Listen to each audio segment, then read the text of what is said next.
is good, YouTube? Quinn Wade Basketball Analysis coming to you out a quick video. I wanted to let you guys know I got some new merchandise available, not just t-shirt anymore. I got different type of t-shirt, different type of shirts and logos that you can purchase on my spread shirt, and also hoodies now. We have expanded and added more to the channel and more merchandise for the brand. Thanks for supporting. It will be in the description and the links will be in the comment section below. Thanks for helping me and supporting the movement. Quinn Wade Basketball Analysis. I'm going to check out the video. What's good, YouTube? Quinn Wade Basketball Analysis coming to you out a quick video. We're going to talk about Austin Rivers and the Houston Rockets signing him for the rest of the season.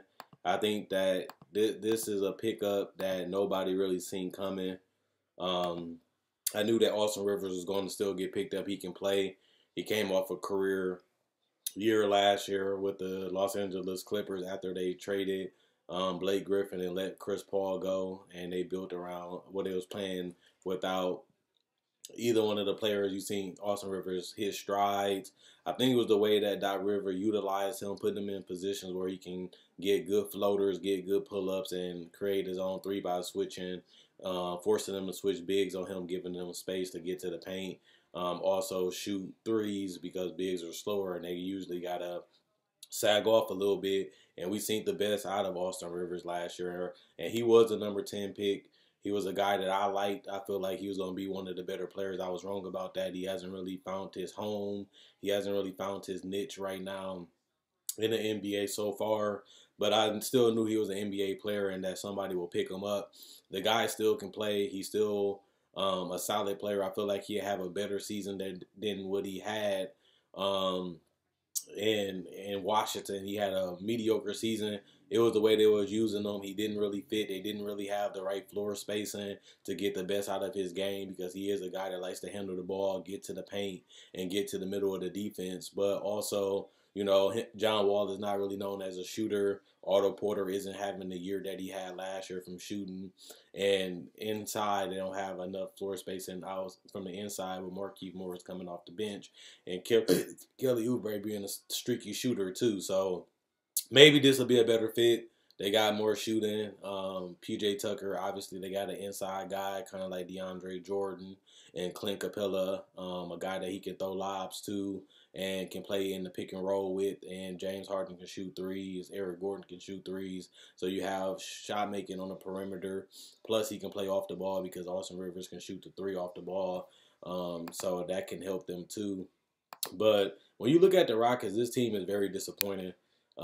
Chris Paul has been injury prone his whole career, but it's not good because he's older now and you're paying him $35 million and you want to get the most out of him you can, especially coming from a team that was the #1 team in the NBA last year. And then you see Chris Paul go down the way he has went down, and the fact that Brandon Knight is not even playing in the NBA game right now. You don't really have no depth at the point guard position. Not only that, Michael Carter-Williams is your backup point guard at this point, and that's not a good thing because he can't shoot and create his own shot, and that's something that you need right now outside of James Harden because Eric Gordon can't buy a shot from the perimeter, and PJ Tucker is a guy that plays well off others than playing off as a ball handler. He can't really do nothing. He needs people to create a shot, and same thing with Clint Capella. He can't post up or nothing right now. So they need a guy that can do these things, and Austin Rivers can help them on that end. He can give them some depth at that point guard position. He can give them some shot creating, and he can give them a shot maker and a playmaker. He can give them that. But Austin Rivers, outside of that, doesn't fix their defense. He doesn't fix their offense. He doesn't make them potent. He is not the missing piece. But he is better than having nothing, and he's better than having Michael Carter-Williams, especially as a backup point guard. So I will give him credit on that. This is a step in the right direction, but they haven't really fixed their major problems. They're still going to be stuck where they're at, which is sad because they are mediocre this year, which is something that I didn't see. I thought they would have been a high-powered offense like they was last year, but that hasn't been the case so far. And I thought that nobody would be able to stop this team coming into this season because if you look at the numbers last year, they was damn near unbeatable when you look at as far as having Clint Capella and James Harden and Chris Paul healthy, they was damn near unstoppable and unguardable, and they were just torching everybody defense and forcing everybody to switch. And when they switched, they just tore up the big men's and basically embarrassed everybody on the court. They got to the point where they was one of the best isolation teams, which is kind of counteractive and counterproductive what Mike D'Antoni actually wanted to do. But it was so good because you had two of the best isolation scorers in the league, and two guys didn't create their own shot and hit the three, while also breaking down the defense and basically forcing them to pick their poison. Do you want me to hit the mid-range? Do you want me to hit the three? Or do you want somebody to get a wide open corner three or a lob and dunk to Capella? And that was very hard and difficult to guard. This year, they're more predictable. And these are some astounding numbers. They 19th in points per game with 109. That's ridiculous for a team that is Mike D'Antoni. He usually can get you at least top 10 every year, especially with a player of James Harden caliber. But they've been a middle. They haven't even been a middle of the pack defensive team. They've been a bad offensive team. Their points, their assists is only 27. They get 21.4 assists, but that's only 27th in the league. That's at the bottom of the NBA, and I wouldn't expect that either from a team like a Mike D'Antoni team. Not only that, the fact that they really have no wings. They are undersized at the small forward position because they don't have a small forward that can really contribute. We thought people, I ain't gonna say we thought because I didn't. People thought James Ennis was going to be able to fill that role, and he hasn't been able to do it at this point at that small forward position. And he's not even starting anymore. Not only that, Gerald Green, he's a 6'7" guy. He can play the three, but he's not really known as a defender, but he can score and he can create his own shot. But he hasn't been able to start at that position right now.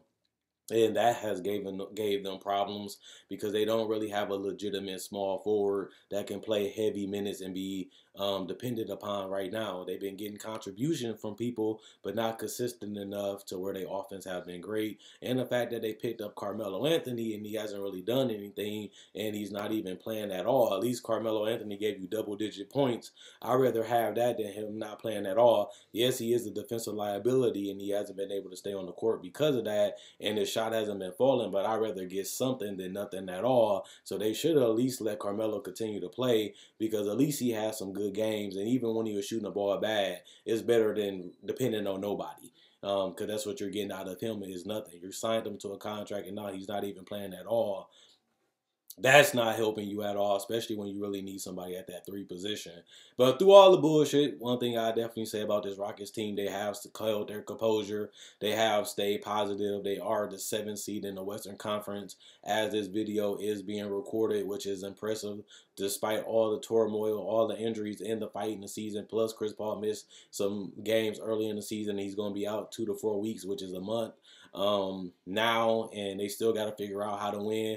James Harden is having his best season that he has as a pro. He should be MVP, but the team not winning enough to warrant the MVP, and that's going to be hard for him to swallow. He's going to be first team All-NBA. He's going to be a guaranteed All-Star. That's something that we do know already, but for him to be struggling just to make the playoffs after being in the playoffs ever since he's been in Houston, not only that, finishing number 2 and number 1 in the Western Conference, and they won 65 games last year, and now they might even win 45 to 47 games this year, which is an astronomical drop off.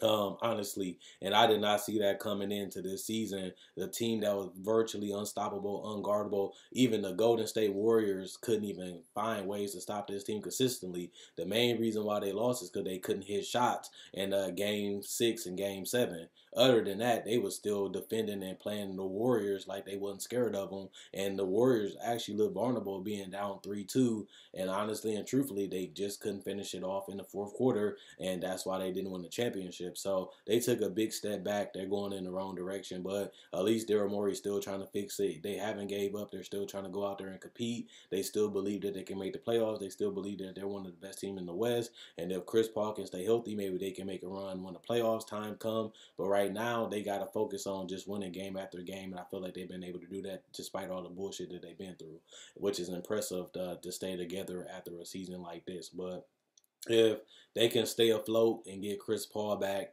we'll see if they be able to figure it out. Other than that, they're going to be a first-round exit team. But I like the pickup for Austin Rivers. You need depth at the point guard. You need somebody that can create his own shot. You need some 3-point shooting. And Mike D'Antoni should be able to get the best out of him because he can put him in a lot of pick and roll with Capella. He can allow him to play off the ball with James Harden. And when he got the ball in his hand, he can collapse the defense, get balls to the shooters, and he also can knock down some mid-range pull-ups and some switch. If they do switch the ball, he can handle the ball and create a shot even from the three-point line. And that's something that they didn't have out of Michael Carter-Williams, who was their backup point guard, and he can't shoot. At least Austin Rivers can do better than him. And they should have kept De'Anthony Milton because now they need defense at that position, and now they need a guy that can create their own shot. And that's something that they had in Milton. I didn't really like the Marquise Chris and Brandon Knight trade. Yes, it saved them more money, but they're not even using Marquise Chris or Brandon Knight, so he was better off just keeping De'Anthony Milton and Ryan Anderson because at least they're playable, at least they can shoot, at least that De'Anthony Milton can give you defense and be a solid backup point guard. At least he can do that. And now you had to go out and find Austin Rivers, who's not really a defender and not a consistent shooter. You was better off just keeping De'Anthony Milton because Brandon Knight is doing nothing because he's not even playing in the NBA at this point. Not only that, or at least Ryan Anderson give you some three-point shooting and ability to stretch out the floor and some offense. Marquise Chris is not even playing and he's giving you nothing. So I don't know what's really going on. I definitely want to see if they make another move. If they really want to be a contender in the West again, they have to do more than just stay pat. And Daryl Morey has been able to continue to do that so far. And I do want to see how this roster is going into the playoffs because I know Daryl Morey is not going to stop with just this one move. So let me know what you guys think. Is the Rockets going to make the playoffs? Is this a good move? Is this an overrated move? Is this an underrated move? Can Austin Rivers get back to the Clipper days that he was at last year? Or will he have another mediocre season like he did with the Wizards before he got picked up by the Rockets? Is this a good pickup? Is it a bad pickup? Should they win for somebody else? Is that what they needed? Because they need a point guard, and he played with Chris Paul before, so Chris Paul knows how to use him and know how to play, and he knows what he can get out of him. Maybe Chris Paul recommended getting a guy like Austin Rivers because they played together. I don't really know. I'm a little shocked that they did this move, but when you look at the roster and you look at what's going on in the games, because I watch every Rockets game, this is a guy that they can get a lot out of if his shot is falling. And I think that that's the thing. Can he knock down shots consistently? Can they continue to put him in the spots where he can be the best Austin Rivers like Doc Rivers did for him? If they can do that, which Mike D'Antoni showed that he could, this could be an underrated pickup, especially if Chris Paul can't stay healthy, which he hasn't been able to do really in his career.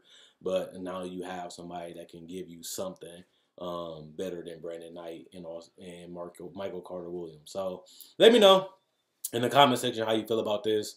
Check out my website, analysisplayground.com. Link will be in the description in the comment section below. Check out my Facebook page, analysisplayground.com. Link will be in the description in the comment section below. Like on Facebook to show support. Thanks for watching the videos. Continue to watch my older videos. I do free agent signing, trades, and even breakdowns on my channel. If you're new to the channel, check out my older videos and my playlists on my main channel. I enjoy making these videos. You guys enjoy watching. That's why I continue to go. Quinn Wade Basketball Analysis, I'm gone.